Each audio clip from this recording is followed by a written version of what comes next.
अच्छा, पीछे हमने एक सवाल पढ़ा था जी, चूंकि सर्दियां हैं तो सर्दियों में मोजे पर मसा किया जाता है। अब अगर सर्दियों में कोई मोजे पहन लेता है तो मोजा जो है टखने से कम और कम ऊपर होना चाहिए, या टखने जो है वो छुपे होने चाहिए। हाँ जी। अब मोजा जो होता है या तो फिर चमड़े का हो या किसी मोटी चीज का हो, ऐसी चीज जो चमड़े की तरह हो। मोजे पर मसा करने का तरीका क्या है? जवाब सिंपल है भाई। आप मोजा पहन के, जैसे ये हाथ है आपके, सारी उंगलियों को ऐसे करके थोड़ा सा तार करेंगे जैसे बंदा सर का मसा करता है, और दायां हाथ दाएं पांव की पिंडली पर, यानी छत पर, पांव की जो छत ऊपर वाला हिस्सा है उसके ऊपर ऐसे करके ले आएंगे टखनू तक, और बायां हाथ इस तरह करके मसा हो गया। सर कोई है मुश्किल? एक सवाल हो गया ये। दूसरा सवाल ये ऐड कर लें कि इसकी मुद्दत क्या है, मसा की मुद्दत क्या है?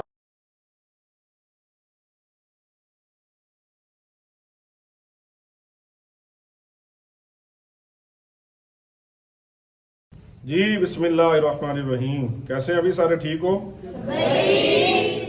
अच्छा, पीछे हमने एक सवाल पढ़ा था जी, चूंकि सर्दियां हैं तो सर्दियों में मोजे पर मसा किया जाता है, जैसे जुमे पर भी बयान हुआ ना, सुना था आपने?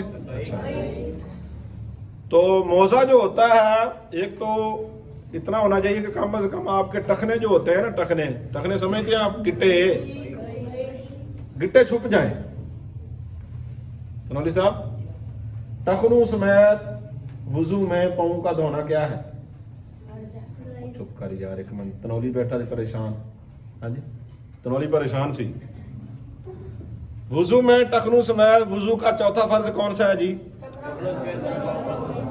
टखनों समेत दोनों पाँव धोना। अब अगर सर्दियों में कोई मोजे पहन लेता है तो मोजा जो है टखने से कम और कम ऊपर होना चाहिए, या टखने जो है वो छुपे होने चाहिए। हाँ जी।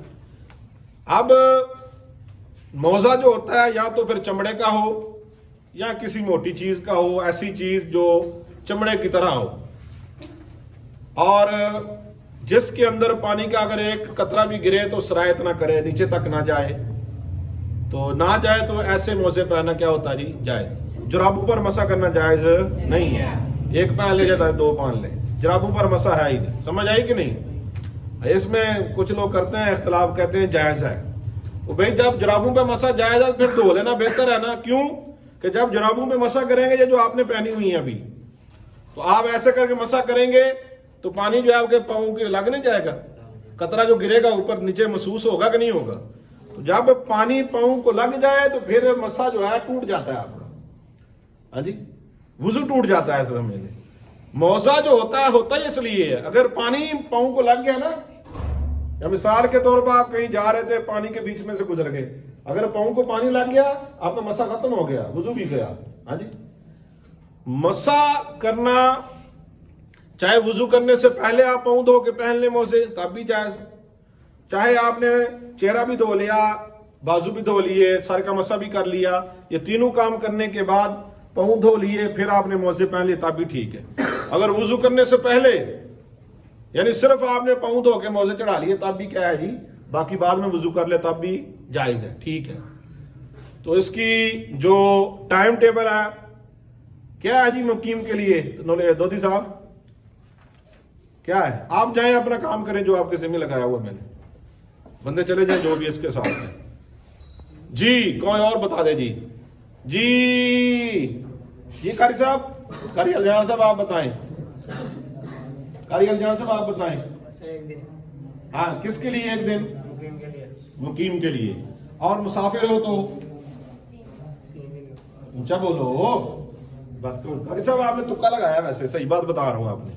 मुकीम के लिए यानी जैसे हम हैं, अगर आप मुसाफिर हो गए, शरी मुसाफिर, तो फिर कितने दिन मुद्दत है जनाब? 3 दिन। मुकीम के लिए 1 दिन और मुसाफिर के लिए 3 दिन।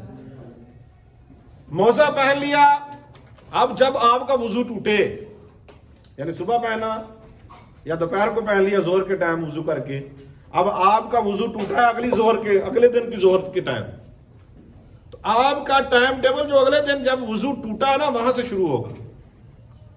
ٹھیک ہے جی. یہ نہیں ہے کہ موزہ پہنا صبح سے تو آپ کا ٹائم شروع ہو گیا, نہیں نہیں, جب آپ کا وضو ٹوٹے گا تب سے ٹائم اکاؤنٹ ہوگا, مدت جو ہے وہ اکاؤنٹ کی جائے گی. مثال کے طور پر ذرا آسانی میں فجر کے بعد وضو کیا, موزہ پہن لیا, آپ کا وضو ٹوٹ گیا ظہر کے ٹائم, تو اب آج کی ظہر سے کل کی ظہر تک آپ موزے پر مسح کر سکتے ہیں, اتارنے کی ضرورت نہیں. چل گیا. اگلا سوال کہ موزے پر مسح کرنا یا موزے پر مسح کرنے کا طریقہ کیا ہے, یہ سوال ہے جی. کیا ہے جی؟ غور کریں اس پہ, لکھنا نہیں ہے میں نے, غور کریں ذرا آپ. موزے پر مسح کرنے کا طریقہ کیا ہے؟ جواب سمپل ہے بھائی.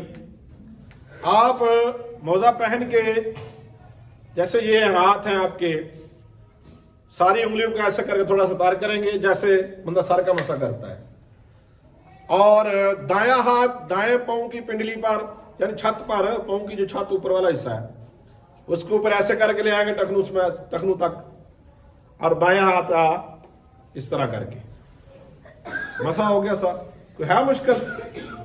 یعنی پاؤں کے اوپر والے حصے پر دایاں ہاتھ پھیریں گے دائیں پاؤں کے اوپر, اور بایاں ہاتھ پھیریں گے, آپ کا کیا ہو جائے گا؟ مسح جو ہے کیا ہوگا؟ ہو جائے گا. سمجھ آ گئی بات؟ ایک سوال ہو گیا یہ. دوسرا سوال یہ ایڈ کر لیں کہ اس کی مدت کیا ہے, مسح کی مدت کیا ہے؟ مدت میں نے آپ کو بتا دی ہے کہ مقیم ہو 1 دن, اور اگر مسافر ہو 3 دن.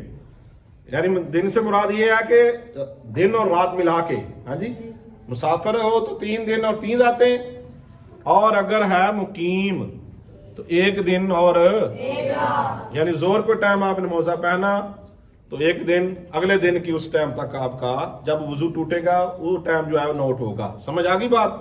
بس یہ 2 ہی سوال تھے. موزے پر مسح کرنا جائز ہے, جرابوں پر مسح کرنا نہیں. بس آپ مختصر لکھیں تاکہ آپ کو پتا ہو. کوئی پوچھے آپ سے, ہاں جی موضوع پر مسح کرنا جائز ہے یا نہیں, آپ کہیں گے جی موضوع پر مسح کرنا بالکل جائز ہے.